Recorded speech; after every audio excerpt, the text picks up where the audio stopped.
hawaasni keenya warreen Minnesota qubatan keessaa warreen diaspora irra jirtan hundinuu asumaanuu carraa ustaazii na bira jiru kanaan maqaa rabbiitiin isin galatoomfachuu barbaada. Amma duuba gama kallattii gaafiif deebii gabaabaa gartee guddina biyya keenya tiifi biyya gartee biyya adda addaa dhaqee jira keessaafuu hara biyya Arabaa kanallee ustaaz bakka adda addaa dhaqee jira. Akkasuma Ameerikallee isteet adda addaa ziyaaree ture baatuma jahaan dabarte keessa. Ammas dhufee Minnesota Oromiyaa xiqqoo nu bira jira. Meegaa ustaaz bakka adda addaa daawwattee jirta muuxannoo adda addaa qabda. Qabsoon gartee akka amantittis akka sabattis gootee gartee muuxannoo edda si kanita roorroon mana hidhaatii jira. Mee biyyi teenya maaliif jijjiiramni kun maalirraa dhufe? Isaan kun qulqullina eeggachuun silaa dalagaa eenyuuti takka maaliif jaalalti biyyaatu yoo maaliif uummanni kun hedduu biyya isaanii jaalata. Yeroo ati gartee kushaasha karratti yookaan shanshara karratti darbitullee akka ni jira mana isaanii keessatti darbitetti akkasiin lakka siistemni biyya kanaa yookaan karikulamni tolfame kun siistema akkam tolfame biyyi teenya sun akkasi baddee humna yookaan hawaasa akkam jaaran jalirraa jaaramanii dhufan siistema san keessa deemu jiran maagada san keessa deemu jiran hawaasni kun warreen gartee amata 200 dura siistemni kun kadalagame kana hojii wal qabsiistee fuula dura biyyi teenya haram deemti akkam ta'uu qabdi yatame. خير بسم الله الرحمن الرحيم وانتوتا باقي كاستي جرتا لغادا بيا ميكاني كان غير ستيتي سديتي داوديتين جرا ستيتي غرغدا كانكا واشنطن دي سي كاليفورنيا انديانا لاس فيغاس سياتل مينيسوتا دي سي كنين داوديتين جرا anyway كمت جت بيجبراس China غرستيتي أفوريشاني نانو أفوريشاني داودين جرا تركيا بيو تاتليست إيكونومي دانا يروم ما كنا بدتني جران كيسا يروهن ديروم بيا كنين دكة إلالو بامباي نتدقهم توكو وانمت كودان نانو إساني ميدكسني نانو إساني بريتشني وانمت كودان توكو فاما بشان كبن كل الناس كمت يجني أكإني بشننا أفتلت أكإني even مدقلي نانو سدي وان وين مكينة سدي أفر at a time كان الرديمو two ways قافة أو مكينة سدي أفر أتش ديما سدي أفر غرقنا ديما يو قامو جاران اللي أكبية كيني أسفالتي برس فلانين جاران بودت تديبي أني فولدرو إسا باركينجي بدساني حالة ميدقاتي إني جاراني باركي جرا بكنمني قريبه يارت قلفت وفورت بافت جرا منو ملي يروي جاران بياردين يوكان ادون إسابة إبلادا دكاتان إساني بلفايتي كل لسان يوكان مو بلفايتي مانج جودن دقي سوما مقالة كان كيس قاف سوتشوتو تكوفا culturally كودر راكاسني كينيا نمني بيا كيس جراتو يو بيا كان بيا كيا كان جدي يان نقول أماتور بيا تو نمني بيا كيا دي بيا سنيف كانني دكوسة جودن دو يو بيا سون secure إسا غودة نياتا ساتو لغاتي ساتو فنا ساتو بلسوما سمو إسا بلسوما كام إسا غافا إسين secure غوته نمني سون بيا كم بيا تيا بيا كان أفوانين نرائق مغوچون كبيدي ياد كينيا غرو تكينيا راكايت وان سمو ساجيك وانا ملي ساجابس وان قديسة قبوتو ماتي الراكي بلچين الراكي وانا كان جرا بيا جبا دريمين يوكان أبجوني جولي غافة الكاتو بيا براديمو غدانو أمريكاني دكو بيا عربا دكو بيا أوروبا دكو دريما ملي يوكاني أبجوتا ملي بيا ساكي ستاي بيا سا قدسو نرجوتو yoo karaa damuullee dhabe hanga sanii baratee PhD baateet dreamii santuu sammuu keessa jiraa fi as dhufee paarkingii hojjeta. Doktora hospitaala keessatti nama wal'aanuu danda'u galii gaarii argatee biyyi isaa tajaajilee ofillee guddisuu danda'utu doktoriitii isaa sartifikeetii isaa fannisee dhufee paarkingii hojjeta obar hojjeta jechuudha. Warra obar hojjetu wajjin wal lolchiisinaa isaan tuquuf hin jedhu haa ta'u garuu kun maalirraa kan ka'edha biyya ofii kanatti konfiidensii dhabuu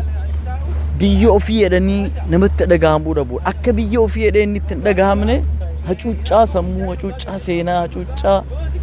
reyaalitii dhugaa lafarra jirtu waan baay'ee jira kanatu nama keenya biyyaa baasee ka biyya keessa jirulleen biyya kiyya hin jedhu amma biyya kana yoo agartu in saalfattaatu amma muuzii nyaattee qola muuzii darbuu sooftii akkanatti argattee hin darbitu whatever the case hamma dandeessuun dhaqxeet yookaan makiinaa keessa kaa'attaa yookaan immoo fuudhattee harkatti baattee deemta kanaafuu dhugaa yoo dubbanne ijoollee xixiqqoon biyya kanatti gaafa guddisan konsarni taatee quuqamni biyya isii akkatti dhagahamu qulqullina naannoo isaanii rakkoo biyya isaanii kana biyya kiyya jedhanii security biyya kanaa amma mootummaa qofaa miti eegu any American citizen especially warra as dhalatanii guddatanii kaarikuleemii biyya kanaa dakarraa hanga gubbaatti guddatan America is my country Amerikaan biyya kiyya jedhaniit hamtuu isii nama dubbatullee dhaga'uun barbaadanii waan hamtuullee hojjetan jechuudha birrii isaanii waan fedhe yoo ta'e jechaadha an akka nama jiraataa Itoophiyaa tokkootti yoon as dhufu yookaan biyya gurguddaa akkanaa yoon dhaqu ni hinaafa amma baay'ee natti dhagahama yoom Itoophiyaan karaan gurguddaan Itoophiyaa keessa jiru karaa gaardaniin babbareedaan jira amma ardiin rakkina ardiin qabnu rakkina sammuu waan qabnuuf gamoollee gaafa ijaaran karaa irra fidanii ijaaranii green Itoophiyaa Finfinnee keessatti amma kaanii muka yoo dhaabanii guddisuuf homaa namni rakkatu ofiinuu guddata yeroo muraasa keessatti ganna yoo dhaabde yeroo birraa inni nu guddatee jira maybe bishaanuma baasuu qofa bosonni biyya keenyaa dur Itoophiyaan lamlamiitu Itoophiyaa jedhanii nutti himan Itoophiyaa biyya magartuu jedhan amma hin jiru sun badee jira maaliifi namni biyya kiyya jedhee egeree dhalootaas deemuuf biyya kana biyya kamii dhiisnee deemna biyya bosona qabu biyya magarii ta'e biyya amma boonninuu biyya keenyatti dheerataa jira jechuudha naannoon silaa waggaa keessaa waggaatti roobu biyya keenya biyya laggeen baay'eetu jira laggeen gurguddaan kan akka Waabee kan akka Gannaalee kan akka Shabalee kan akka Awaash kan akka Baaroo kan akka Soor kan akka Gabbaa kanniin laga gurguddeessaa laga gurguddaa jira laga baay'ee jira laga misoomaaf bashannanaaf ta'u baay'ee jira akkasumas haroo baay'ee jira naannoo Oromiyaa yoo fudhanne Rift Valley keessa warra jiru kan akka Shaalaa Abiyaattaa Laangaannoo Caamoo laga kanniin kan akka Xaanaa kan akka Hayiq baay'ee tu jira haroonis haroodhan kana akkasumas immoo laggeen kana kunuunsanii naannoo isaanii qulqulleessanii haala inni itti attract nama godhu environmental protection godhanii fi mukkeen naannoo sanarra jiru akka muka bal'isanii dhaabanii amma yeroo ammaa kana mootummaan muummee ministeera Abiy Ahmediin durfamu biliyoona baay'ee biqiltuu biliyoona baay'ee dhaabuuf kaampeen godhaa jiran kun dhimma dhuunfaa miti Abiy har'an jiraataa borin du'a biyyaaf hafa jechuudha inni kun kana innaan ani numaatu maali yaada warri amma bulchiinsa magaalota gurguddaa ta'an bulchiinsa naannolee Itoophiyaa ta'an kan Oromiyaa ta'u kan Tigraay ta'u kan Amaaraa ta'u kan Kibbaa ta'u bakka jiranutti osoo dhufanii magaalaadhaan kana daawwatanii akkamitti guddina kana fidan guddinni kun guddina waggaa meeqa keessatti dhufe Ameerikaan umriin isii gabaabaadha Ameerikaan kan iseen independent taate yookaan gita bittaa koloonii Ingilizii irraa kan iseen bilisa baateehu for the first time 1776 July 4th almost waggaa 200 jechuudha baay'ate waggaa 200 keessatti garuu gaafa umrii isii amma waan sadarkaa isiin ofii isiitiif irra jirtu addunyaa irratti sadarkaa isiin qabdu gaafa ilaallu waan baay'ee nama ajaa'ibu jechuudha isii dhiisnee biyyootuma dhihoo uumaman kan akka Arab Emirates yoo ilaalle Japan yoo ilaalle South Korea yoo ilaalle umriin isaanii waggaa 50 kan dabarretu guddatanii jiran biyyoota baay'een kan umriin isaanii waggaa 50 dabarret guddatanii jiranii kanaafu guddina biyya sanaaf saffisiisuun hin danda'ama garuu guddina jijjiirama fiduudhaaf waa sadii barbaachisaadha تغيير عالم الأفكار sammuu namaa akkaataa namni itti waa yaadu akkaataa namni itti waa ilaalu sammuu namaa jijjiiruun hin dursa عالم الأفكار ججيرون باقي درسيتشون إني لما فان عالم الأشياء إيجا سمون إلمنا ما ججير ميبودا يوكا عالم العلاقات هاريرو نوتي نما في نما قدو تجرو نما في environment قدو جرو ججيرون اندن داما إيجا سيسادفان عالم الأشياء وانتو تعمدوا بانو كان كاراتو الچواتو منبر مساتو الچواتو bakka ijji namaa ilaaletti bashannanu environment naannoo miidhagsuu ta'u sambooda dhufa jechuudha. Caalamni sadan kun jijjiiramaa fi bu'uura caalama al-afkaar, caalama al-ashyaa, caalama al-alaaqaat. Kana sadan jijjiiruun dirqama. Kana sadan jijjiiruuf garuu kan dursu maali? Sammuun jijjiiramuutu irra jiraata. Sammuun ilma namaa jijjiiramuuf maal barbaachisa? Hubannoo barbaachisa. Hubannoo gadi fagaataa ta'e. biyyi kun kiyyeedhee namni akkamitti itti amanuu danda'a kaleessa maaltu bannaan namni dhimma biyyaa dhabe guddinni biyyoolee umriin isaanii Itoophiyaadhaa as jiru sadarkaa kanarra kan gahe maaliini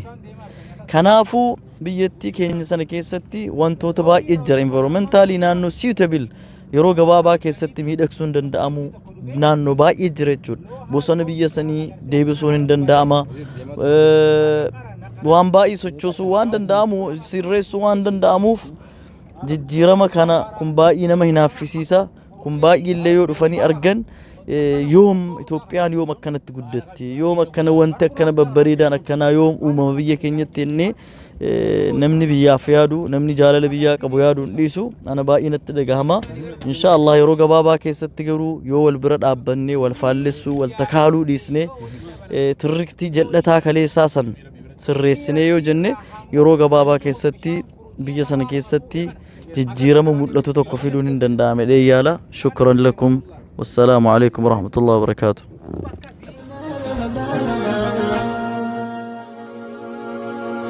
وحي خلاقي مساري مجمع القرآن داري فخر مسجدنا ابن عوف مجمع الرب كياني وحي خلاقي مساري